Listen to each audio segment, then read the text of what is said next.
The morning of March 28, 1945, LST 575 settled into her anchorage at Kerama Retto, 15 miles southwest of Okinawa. She wasn't carrying her designed load of 2,100 tons. She was carrying 2,340 tons of fuel, ammunition, small craft, and supplies, jammed into every available space on her tank deck and main deck. The ship sat noticeably lower in the water than her designers had intended, her flat bottom stressed by weight that exceeded specifications printed in blueprints back in Washington. Nobody aboard questioned the overload. By March of 1945, every LST in the Pacific was carrying more than it should. The mathematics of amphibious warfare demanded it. If you're enjoying this deep dive into the story, hit the subscribe button and let us know in the comments from where in the world you are watching from today. The crews had learned to accept the hull groaning under excessive weight, the sluggish handling, the way the ship wallowed dangerously in heavy seas when loaded beyond her design limits. What they didn't know, what the Bureau of Ships in Washington was only beginning to understand, was that LSTs were surviving these chronic overloads because of modifications that had never appeared in official blueprints. Changes made not by naval architects in climate-controlled drawing rooms, but by shipyard workers who'd watched these vessels fail under real-world conditions and taken it upon themselves to fix the problems. Authorization be damned. The landing ship tank represented one of the war's most crucial gambles. Conceived in desperation after Dunkirk demonstrated the catastrophic consequences of leaving heavy equipment behind, the LST was supposed to solve an impossible problem. How do you build a ship large enough to cross oceans, yet shallow enough to run directly onto a beach? How do you create a vessel that can carry 20 Sherman tanks across the Pacific, then drive them straight onto hostile sand without needing ports, piers, or cranes? Traditional naval architecture said you couldn't. Deep draft ships were stable in the open ocean but useless at beaches. Shallow draft craft could reach the sand but capsized in serious seas. The requirements contradicted each other at a fundamental level. John Niedermayer of the Bureau of Ships sketched the solution in November of 1941, a flat-bottomed hull 328 feet long and 50 feet wide, massive ballast tanks that could be flooded for ocean crossings, giving the ship enough draft for stability, then pumped out near landing zones to create the shallow draft needed for beaching. Bow doors that opened outward, deploying a ramp that could deposit tanks directly onto sand. The British Admiralty approved Niedermayer's rough sketch within days. They needed 200 of these ships immediately under Lend-Lease. America would build them all since Britain's shipyards were consumed building warships and replacing merchant tonnage lost to U-boats. The first keel was laid in June of 1942. By October, LST 382 was commissioned, the first of what would become 1,051 vessels. The Navy needed them desperately. Every amphibious operation, from North Africa to Sicily to the beaches of France and the islands of the Pacific, depended on LSTs to deliver the armoured vehicles and heavy equipment that transformed beach assaults into sustainable invasions.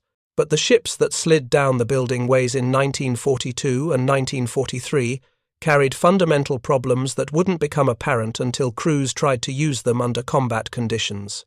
The flat bottom required for beaching created a hull that pounded violently in any significant sea state.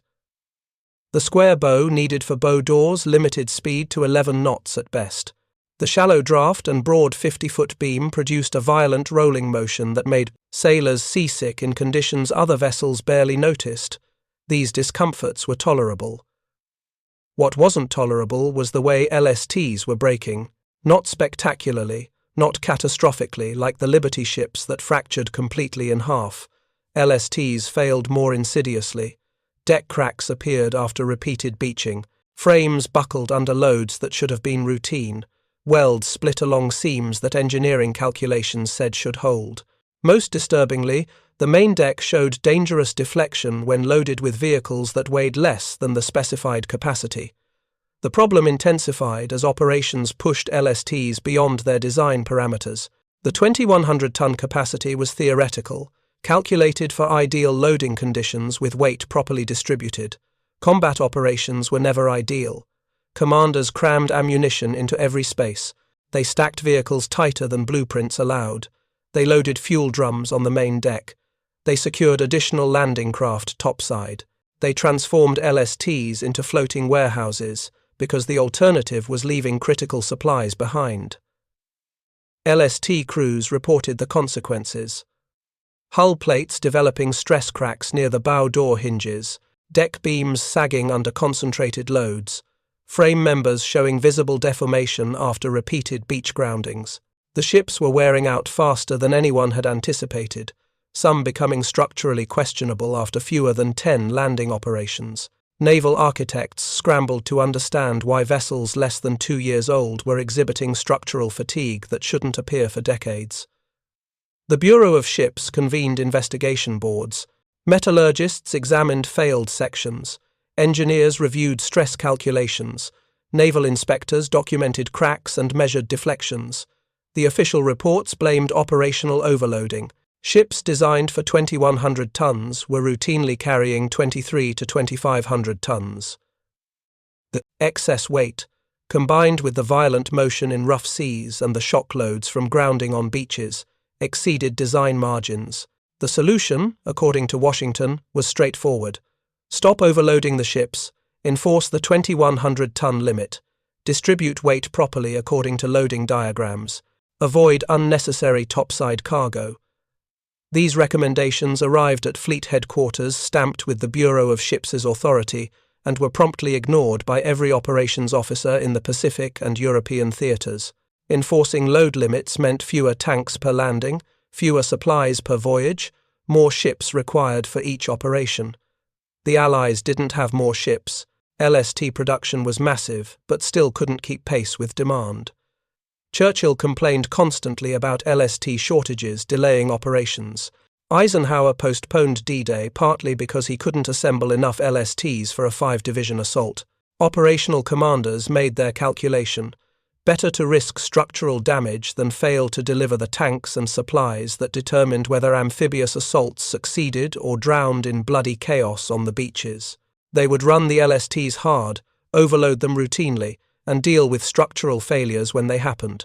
What Washington didn't understand, what the investigation boards and engineering reviews missed, was that LSTs were already being modified to handle these overloads.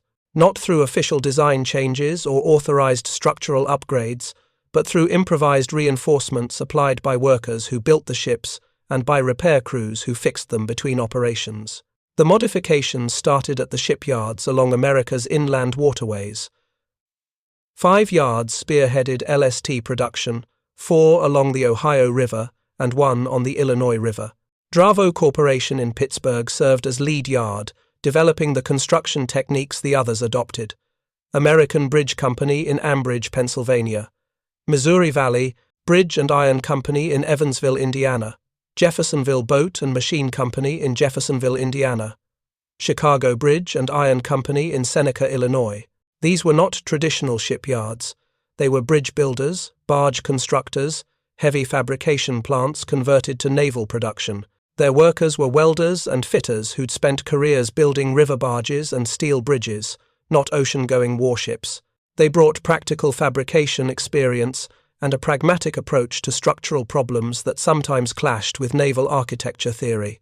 The clash manifested most clearly in how the yards interpreted design tolerances. Naval architects designing LSTs in Washington worked with precise specifications. Plate thicknesses calculated to exact measurements. Frame spacings determined by mathematical stress analysis. Weld sizes specified to engineering standards. Shipyard workers building LSTs in Pittsburgh and Evansville looked at those blueprints and recognized something the engineers apparently hadn't. The ships were underbuilt for the loads they'd actually carry. The main deck in particular seemed inadequate. Blueprints specified 3/8 inch plate thickness, fine for distributed loads under ideal conditions, dangerously thin for concentrated vehicle weight, combined with the flexing motion of heavy seas. Frank Barlow supervised a welding crew at Dravo's Pittsburgh yard. 43 years old in 1943, he'd spent 20 years building river barges before the Navy contracted Dravo to build LSTs. Barges carrying coal and steel down the Ohio River taught lessons about structural reinforcement that apparently weren't in naval architecture textbooks. Barlow watched the first LSTs take shape on Dravo's building ways in late 1942 and early 1943. He studied the main deck structure, calculated the loads those decks would carry, and concluded the framing was insufficient. The deck beams, spaced on 30-inch centers, would deflect excessively under concentrated loads. The plate thickness provided inadequate strength for vehicles maneuvering on deck during rough seas. He raised his concerns with yard supervisors. The response was predictable. The design came from the Bureau of Ships, approved by naval architects with advanced degrees and decades of experience. If the Bureau said a 3/8-inch plate was adequate, then a 3/8-inch plate was adequate. Barlow's job was to weld the structure according to blueprints, not question engineering decisions made in Washington. Barlow persisted anyway. In January of 1943, he submitted a written proposal to Dravo's chief engineer. He recommended increasing main deck plate thickness to 1/2 inch in high-stress areas, adding intermediate stiffeners between existing deck beams, increasing weld sizes on critical connections. His proposal included calculations showing how these modifications would increase load capacity by approximately 10%, while adding less than 60 tons to the ship's weight. The chief engineer reviewed Barlow's proposal and rejected it. The modifications would require Bureau of Ships approval. Getting approval meant formal submissions, review boards, testing programs, timeline delays measured in months. LSTs were desperately needed immediately. Dravo couldn't halt production to implement unauthorized design changes. The rejection came with a warning: implement no modifications without authorization. Build to the blueprints exactly as specified. Deviations would result in immediate dismissal. Barlow accepted the decision publicly. What he did, privately, what dozens of other experienced welders and fitters across 5 shipyards did privately, was add unauthorized reinforcement in ways that wouldn't be immediately visible to Navy inspectors. The technique was simple. When welding deck beams to hull plates, use slightly larger fillet welds than blueprints specified. The difference between a 1/4-inch fillet and a 3/8-inch fillet was barely visible, but significantly increased connection strength. When installing deck plates, add small gusset plates at beam intersections where stress concentrations were highest. Gussets could be explained as construction aids if questioned. When welding longitudinal stiffeners, extend them slightly longer than blueprints showed, providing better load distribution. None of these modifications alone transformed the structure. Collectively, across hundreds of connection points, they increased the main deck's ability to handle concentrated loads by measurable margins. Ships built with these unauthorized enhancements could carry heavier vehicles positioned closer together without exceeding safe stress levels. The modifications spread through informal communication between yards. Welders transferred between facilities carried techniques with them. Supervisors visiting other yards observed practices and adopted useful ones. By mid-1943, all 5 LST shipyards were incorporating similar unauthorized reinforcements, each yard developing slight variations but working toward the same goal: building ships stronger than blueprints specified, because everyone understood the blueprints were inadequate for actual combat conditions. Naval inspectors occasionally noticed weld sizes are slightly larger than specifications. Additional stiffening plates not shown on drawings. The discrepancies were minor enough that inspectors generally attributed them to construction tolerances rather than deliberate modification. When questioned, yard supervisors explained that welders sometimes added material for ease of construction, ensuring proper fit-up. The explanations were accepted because the ships met all official specifications. They exceeded specifications, technically a positive deviation. The Bureau of Ships remained oblivious. Progress reports showed LST construction proceeding on schedule. Inspection reports showed ships meeting or exceeding structural requirements. If anyone in Washington noticed that later LSTs seemed to handle heavy loads better than early ones, the difference was attributed to crews gaining experience with proper loading procedures rather than structural modifications in the ships themselves. The real test came in combat. LST 313, built at Dravo in early 1943 with Barlow's crew installing unauthorized reinforcements, participated in the Sicily invasion in July. She grounded on Beach Green 2 carrying 2,400 tons of cargo, 400 tons over her rated capacity. A German Me-109 fighter attacked, dropping a bomb that detonated below the tank deck. The explosion killed 17 men and started fires that consumed the forward section. The ship should have broken apart. The combination of fire damage, explosive shock, and excessive load should have caused catastrophic structural failure. Instead, LST-313's hull held together long enough for LST-311 to rescue 80 trapped crewmen from the stern section. The ship eventually became a total loss, but the structure maintained integrity long enough to save lives that would have been lost in a complete collapse.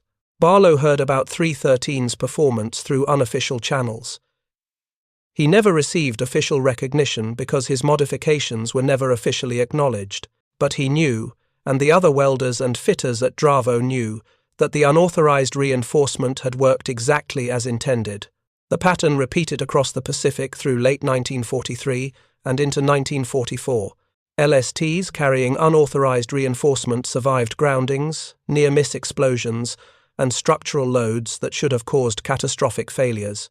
The ships weren't invulnerable, but they demonstrated resilience that exceeded what naval architects had predicted based on original design specifications. Meanwhile, official modifications were slowly making their way through the Bureau of Ships approval process.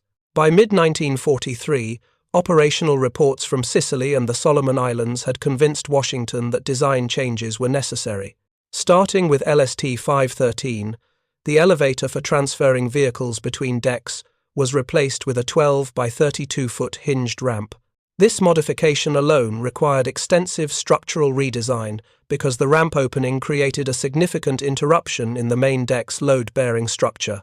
Engineers addressed the ramp opening by adding heavy reinforcing frames around the perimeter and installing additional longitudinal stiffeners. The changes added approximately 45 tons to the ship's weight, but dramatically improved structural integrity around a critical weak point. Ships built with the new ramp configuration showed measurably less deck deflection under load. The LST-542 class, introduced in late 1943, incorporated additional authorized improvements. The main deck was strengthened to permit carrying a smaller landing craft tank on top. Additional landing craft davits were installed, increasing from 2 to 6. A navigation bridge was added above the pilot house. Water distillation capacity was upgraded.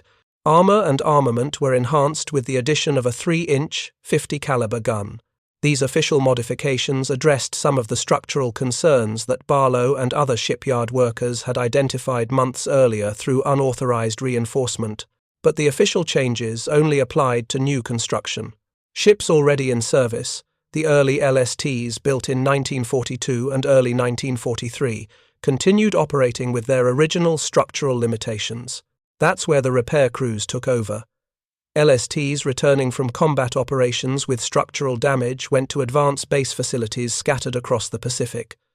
These repair bases, often little more than machine shops and welding equipment set up on captured islands, were staffed by Navy construction battalions, the Seabees, and civilian contract workers from maritime repair firms. The repair work fell into two categories. Authorized repairs addressed documented battle damage, returning ships to their original configuration. Unauthorized upgrades, implemented during authorized repair periods, strengthened structures in ways that wouldn't be immediately obvious to inspectors, but would significantly improve performance. Chief Machinist's mate Thomas Vickery ran a repair facility on Espiritu Santo in the New Hebrides Islands, starting in November of 1943. 38 years old, he'd spent 15 years as a civilian ship fitter in Seattle before the Navy commissioned him to oversee combat damage repairs. His facility handled LSTs returning from operations in the Solomons and later from the Central Pacific campaigns. Vickery established a systematic approach to LST repairs. When a ship arrived with documented damage, his crew would assess the official repairs needed, then conduct a comprehensive structural survey, looking for stress cracks, frame deformation, and weld failures not severe enough to be reported but serious enough to cause problems during future operations. The surveys revealed a consistent pattern. Early LSTs, those built in late 1942 and early 1943, showed stress cracks near the bow door hinges after as few as 5 beaching operations. Deck beams exhibited permanent deformation where heavy vehicles had been positioned during rough sea transits. Longitudinal hull stiffeners showed fatigue cracks at connection points. Later LSTs, those built from mid-1943 onward, showed similar wear patterns but at reduced severity. Ships that should have been developing serious structural problems after 10 landings were lasting 15 or 20 operations before requiring significant repairs. Vickery recognized the difference came from construction techniques. The later ships had been built with stronger connections, better reinforcement at critical points, more robust structural details. Some of these improvements reflected official design changes. Others suggested the shipyards were incorporating lessons learned from operational experience in ways that didn't necessarily appear on updated blueprints. His response was to backfit early LSTs with structural enhancements equivalent to what later ships were receiving during construction. The work happened during authorized repair periods, documented as restoration to original specifications, even though the repairs actually improved beyond original design. The technique required careful planning. Add too much reinforcement and inspectors would notice unauthorized modifications. Add too little and the improvements wouldn't meaningfully extend the ship's operational life. Vickery developed standard upgrade packages calibrated to provide maximum structural benefit while remaining within the grey area of acceptable repair practice. For bow door reinforcement, he added doubler plates around the hinge points where stress concentrations were highest. The plates were welded in place using techniques that made them appear to be part of the original structure. Inspectors seeing the reinforced hinges would assume the ship had been built that way. For main deck strengthening, he installed additional transverse frames between existing beams in high-load areas. The frames were positioned and welded to look like construction details rather than post-delivery modifications. The additions increased deck stiffness by approximately 15%, allowing heavier loads with reduced deflection. For hull stiffener reinforcement, he added gusset plates at frame connections where fatigue cracks typically initiated. Small triangular plates, welded into corners and intersections, dramatically improved fatigue life by reducing stress concentrations. The gussets were common enough in ship construction that their presence didn't automatically signal unauthorized modification. The cumulative effect of Vickery's upgrade packages was measurable. LSTs repaired at Espiritu Santo demonstrated longer intervals between subsequent repairs. Ships that should have required major structural work after 15 landings were operating effectively through 20 or 25 operations. The extended operational life translated directly to increased cargo delivered, more tanks landed, better support for amphibious operations across the Pacific. If you find this story engaging, please take a moment to subscribe and enable notifications. It helps us continue producing in-depth content like this. Vickery documented none of this in official reports. His repair logs showed only authorized work, battle damage repairs, equipment replacements, routine maintenance. The structural upgrades happened invisibly, incorporated into repair work in ways that left no paper trail indicating unauthorized modification. Other repair facilities across the Pacific developed similar practices. Each facility had its own techniques, its own standard reinforcement packages, its own methods for improving ships without officially acknowledging the improvements. The work spread through the same informal communication networks that had distributed unauthorized reinforcement techniques among the original shipyards.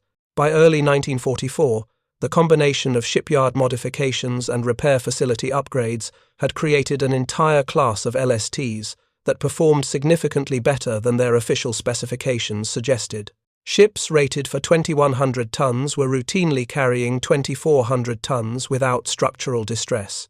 Vessels designed to last maybe 50 landing operations were completing 80 or 90 before becoming too worn for continued service.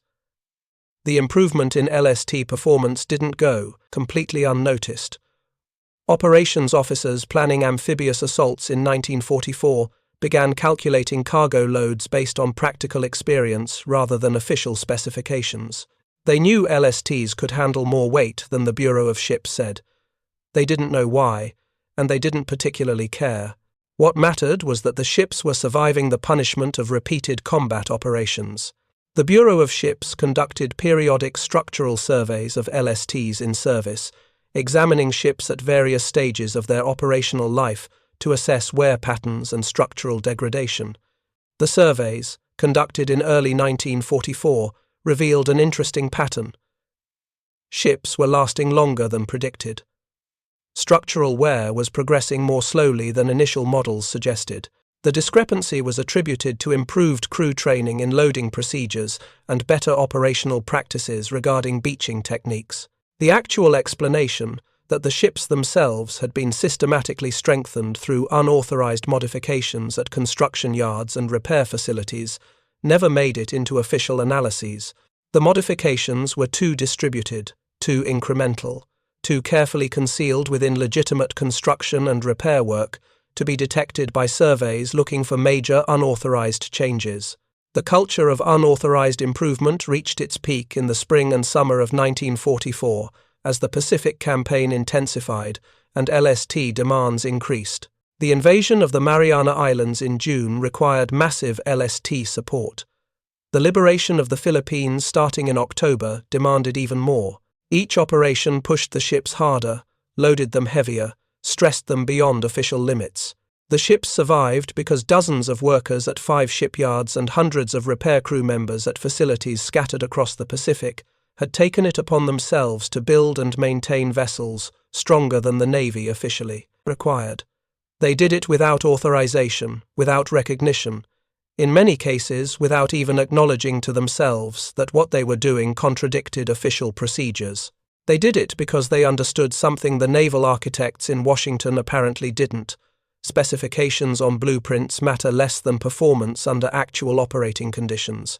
If blueprints produce ships that fail in combat, then the blueprints are wrong, regardless of how carefully the engineers calculated stress levels and safety factors. The philosophy represented a fundamental challenge to how the Navy approached ship design and construction. Traditional naval architecture treated specifications as absolute. Ships were designed to precise requirements, built to exact specifications, operated within defined limits.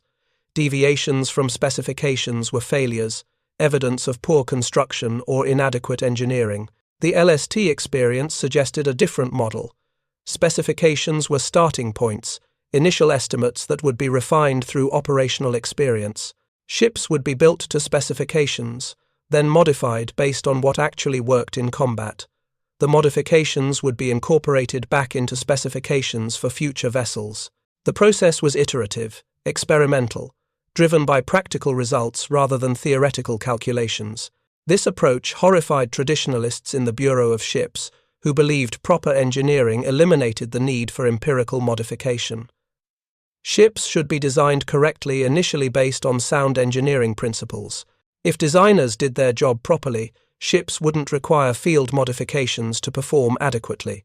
But the LST program proved that even sound engineering principles and careful calculations couldn't fully predict how ships would perform under combat conditions that were themselves unpredictable. No amount of testing in calm bays could replicate the combination of heavy seas, overloading, violent, beaching, and explosive shock that LSTs routinely experienced in actual operations. The only way to build ships that survived those conditions was to incorporate lessons learned from ships that had been tested under actual combat stress. That meant modifying existing ships and upgrading future construction based on operational experience.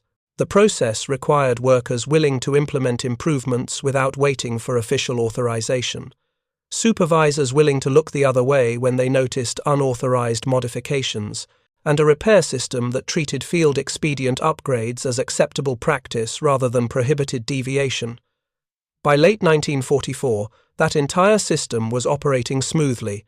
Shipyards were building LSTs with structural enhancements that exceeded official specifications. Repair facilities were upgrading early ships to equivalent standards.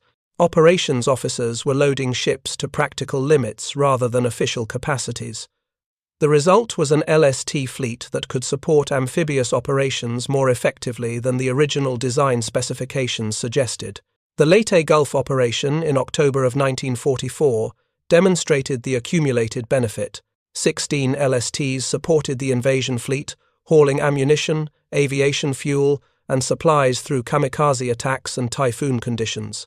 LST-575, the same ship that would anchor at Kerama Retto 5 months later, took near-miss bomb damage that buckled deck plates and cracked 3 frame sections during Leyte Gulf. She continued operations, unloading cargo under fire for 4 days before withdrawing for repairs.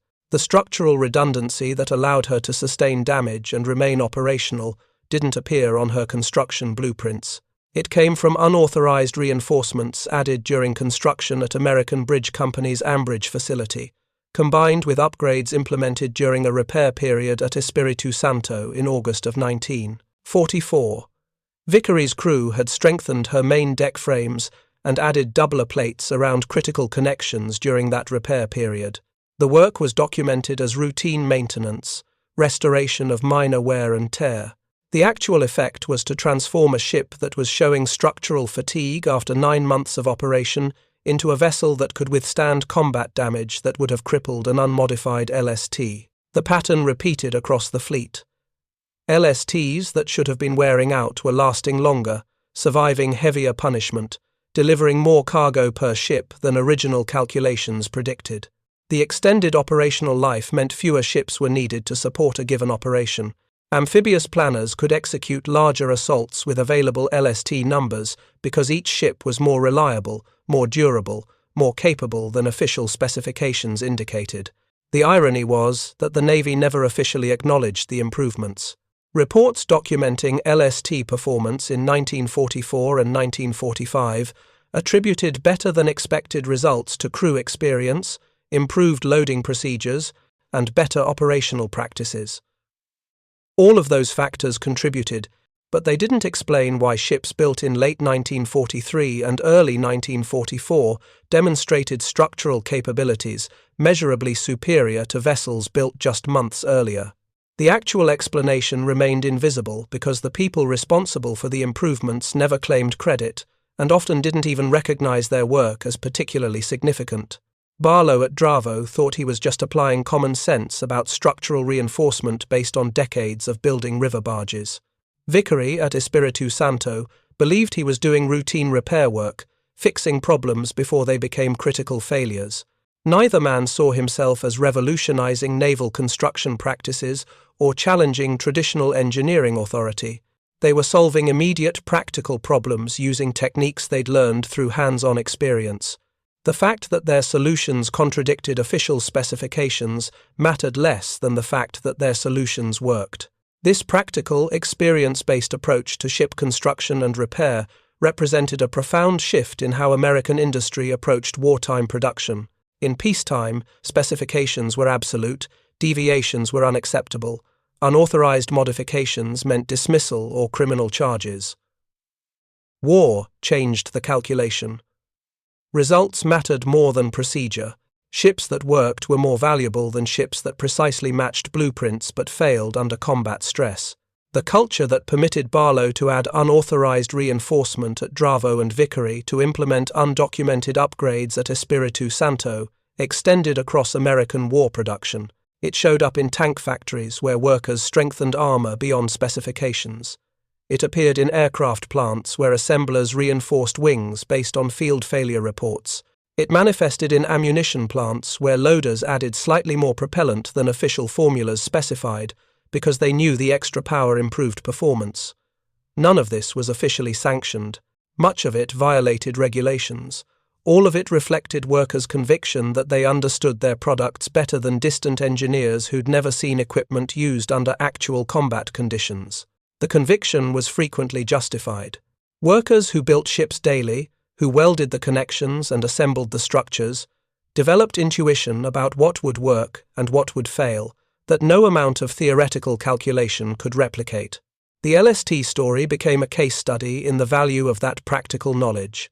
Ships designed by naval architects using advanced engineering, calculations proved inadequate for actual combat operations. Ships modified by welders and fitters using experience-based judgment performed better than the original design. The improvement came not from superior theoretical knowledge, but from workers' willingness to trust their practical experience and implement modifications they believed would work, regardless of what blueprints specified. The final accounting came after the war ended. Of 1,051 LSTs built during World War II, only 26 were lost to enemy action. 13 more were destroyed by weather, reefs, or accidents. The survival rate exceeded 96%, despite these vessels operating in the most dangerous environments imaginable, beaching under fire, anchoring in typhoon-prone waters, navigating reef-infested shallows, absorbing near-miss bomb damage. Naval historians analyzing LST performance attributed the remarkable survival rate to the ship's brilliantly conceived structural arrangement. The official narrative credited John Niedermayer's original design with providing unusual strength and buoyancy. The structural innovations that appeared in later production runs were documented as authorized improvements reflecting the Navy's systematic approach to incorporating operational lessons into updated specifications. What the official history missed, what the post-war analyses never acknowledged, was that LSTs survived because workers who built and repaired them refused to accept specifications they knew were inadequate. The ship's structural resilience came not primarily from brilliant original design, but from systematic, unauthorized improvement implemented by welders, fitters, and machinists who trusted their practical experience over engineering calculations. Frank Barlow returned to building river barges in Pittsburgh after the war. He never received recognition for the structural reinforcements he'd implemented at Dravo. His personnel file contained a commendation for meeting production quotas. Nothing mentioned the unauthorized modifications that helped dozens of ships survive combat damage that should have destroyed them. Thomas Vickery stayed in the Navy, eventually retiring as a commander in 1956. His fitness reports praised his efficiency in managing repair operations. No documentation existed of the upgrade packages he'd systematically applied to early LSTs, extending their operational lives by months or years beyond what the Bureau of Ships predicted. The techniques they pioneered, the culture of practical improvement they represented, influenced post-war naval construction in ways that were never officially credited. Modern shipbuilding incorporates the principle that specifications should evolve based on operational experience. Ships are designed, tested, modified, and redesigned in iterative cycles that treat initial specifications as starting points rather than final requirements. The LST program demonstrated that frontline workers often understand their product's limitations better than distant engineers. That lesson, learned through unauthorized modifications implemented across 5 shipyards and dozens of repair facilities, became foundational to how America approached complex manufacturing in the decades following World War II. Several LSTs survived long enough to validate the unauthorized improvements in the most tangible way possible. LST 325, built at Dravo in early 1943, with Barlow's crew installing enhanced reinforcement, remained in service through the Korean War. She participated in the Incheon landing in September of 1950, beaching under fire just as she had at Sicily 7 years earlier. The ship was finally decommissioned in 1954, after 12 years of service that included hundreds of beach landings and countless heavy-load transits. USS LST 325's longevity wasn't exceptional. Dozens of early LSTs, ships that should have worn out after 5 years based on original design calculations, operated effectively into the 1950s. Some were converted to other roles, becoming repair ships, hospital ships, and barracks vessels. Others continued amphibious operations in Korea and later in Vietnam. The extended service lives proved that the unauthorized structural enhancements worked exactly as the workers who implemented them believed they would. Ships built stronger than specifications required lasted longer, carried heavier loads, survived more punishment. The proof was empirical, measured in years of service and tons of cargo delivered, rather than theoretical calculations and engineering analyses.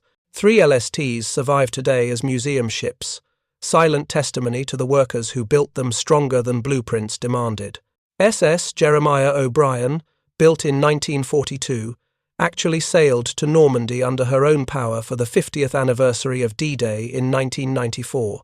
USS LST 325 serves as a memorial in Evansville, Indiana, preserved by volunteers who include descendants of Missouri Valley Bridge and Iron Company workers who built her. The ships rest on museum berths, their hulls still sound after more than 8 decades, physical evidence that practical knowledge and hands-on experience sometimes produce better results than sophisticated engineering calculations. The welds that hold those hulls together, many of them slightly larger than blueprints specified, represent a conviction that building things right matters more than building things exactly as specified.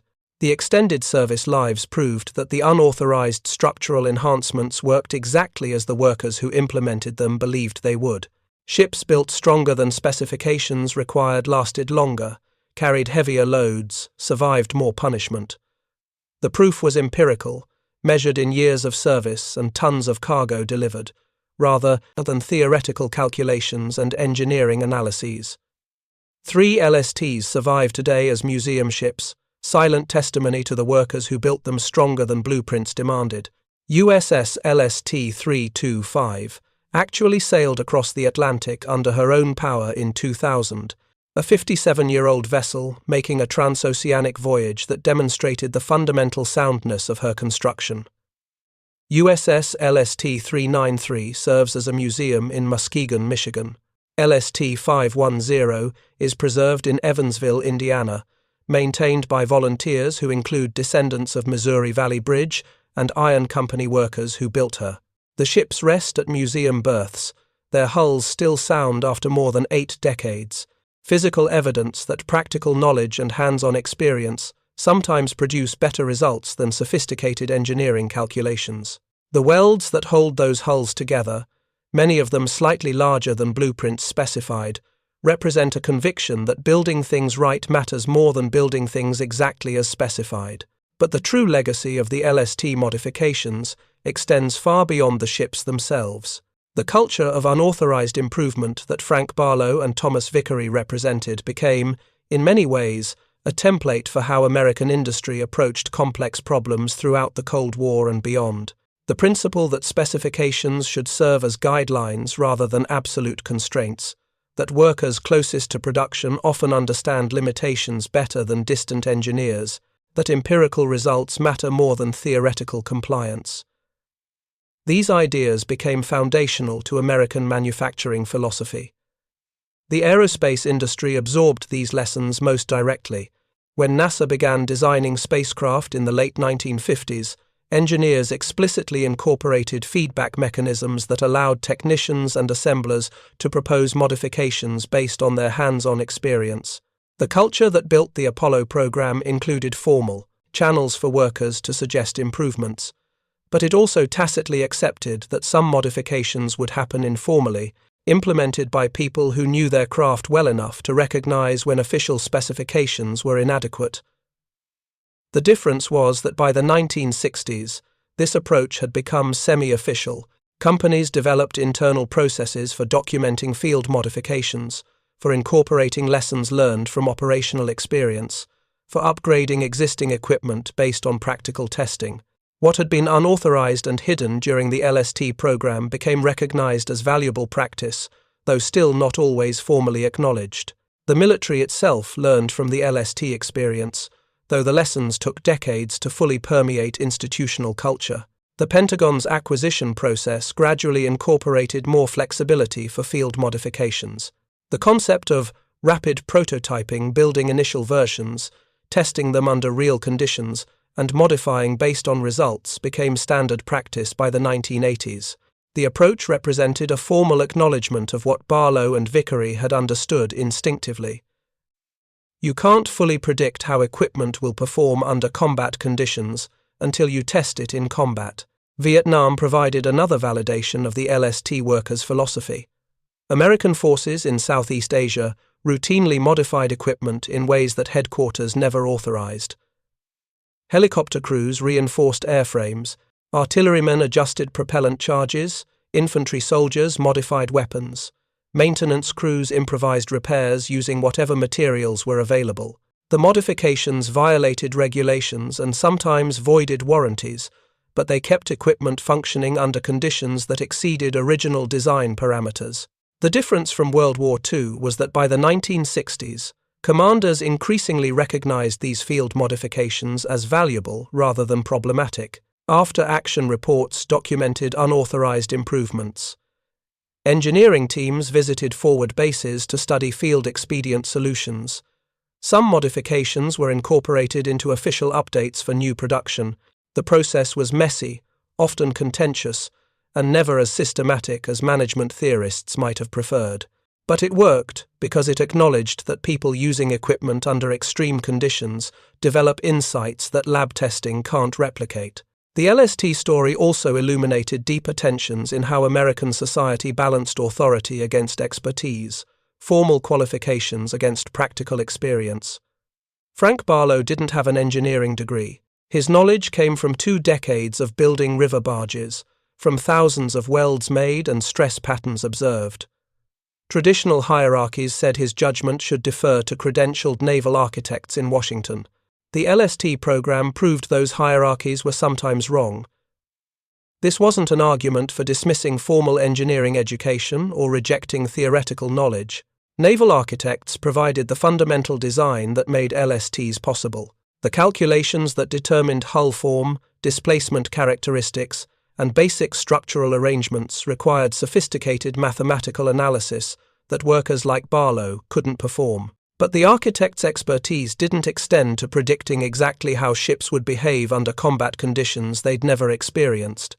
That's where practical knowledge became irreplaceable. The ideal system, the one that gradually emerged in post-war American manufacturing, combined both types of knowledge.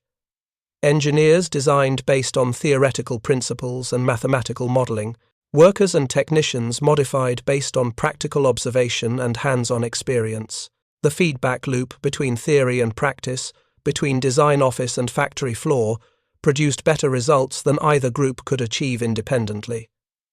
LSTs provided a case study in how that feedback loop worked when it was forced to operate informally through unauthorized modifications hidden from official oversight. The process was inefficient.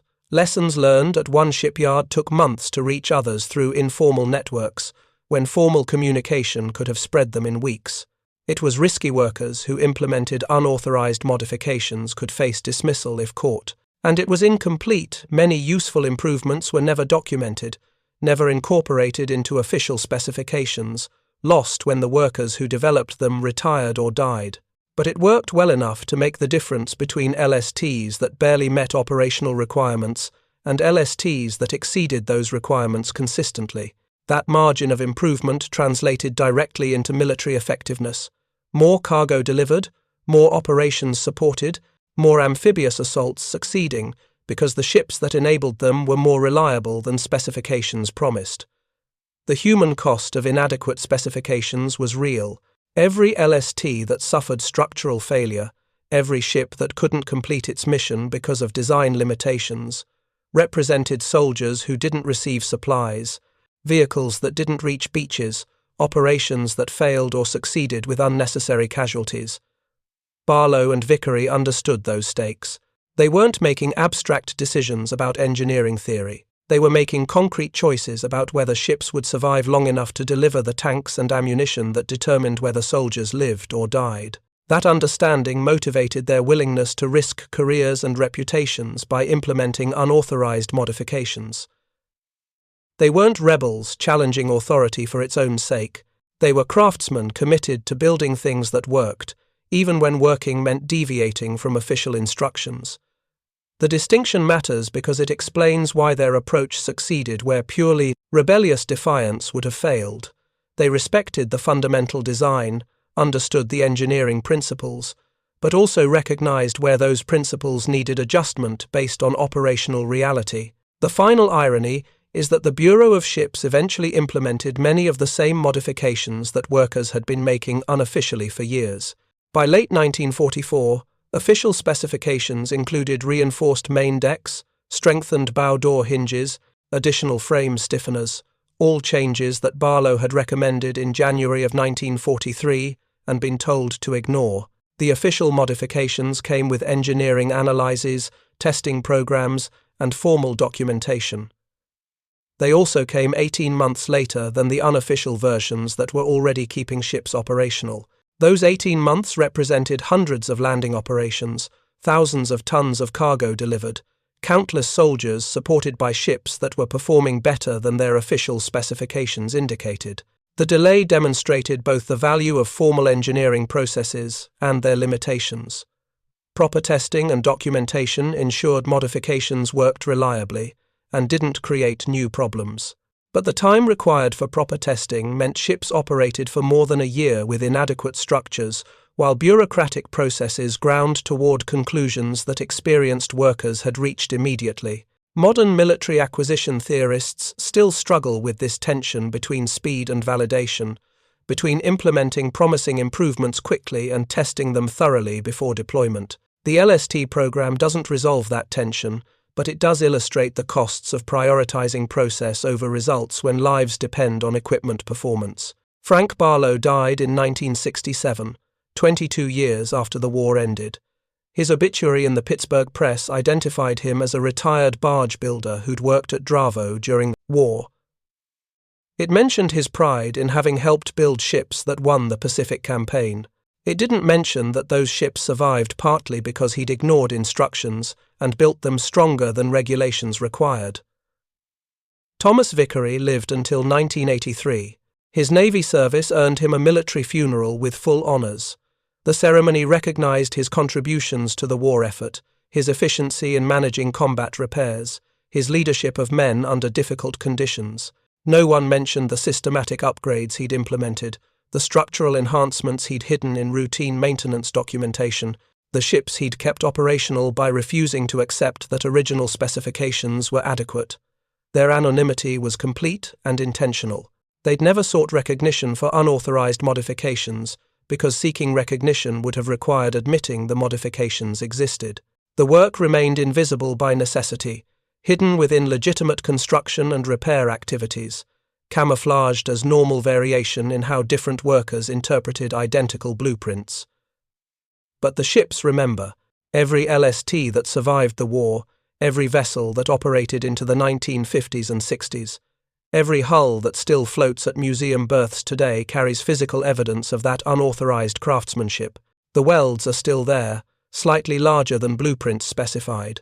The gusset plates remain, small triangular reinforcements that weren't on original drawings. The doubler plates persist, extra material added where workers knew stress concentrations would be highest. Those modifications, implemented 70 years ago by workers who believed building things right mattered more than following instructions exactly, continue performing their intended function. They're holding ships together, preserving history, teaching lessons about the value of practical knowledge and hands-on expertise that remain relevant in an era of computer-aided design and automated manufacturing. The LSTs endure, and with them endures the conviction that drove Frank Barlow and Thomas Vickery and hundreds of other workers to risk their careers improving ships the Navy said were adequate, that specifications matter less than performance, that blueprints serve reality rather than defining it, and that sometimes the most important innovations come not from engineers in offices, but from workers on factory floors who understand their craft well enough to know when official instructions are wrong. Thank you for watching.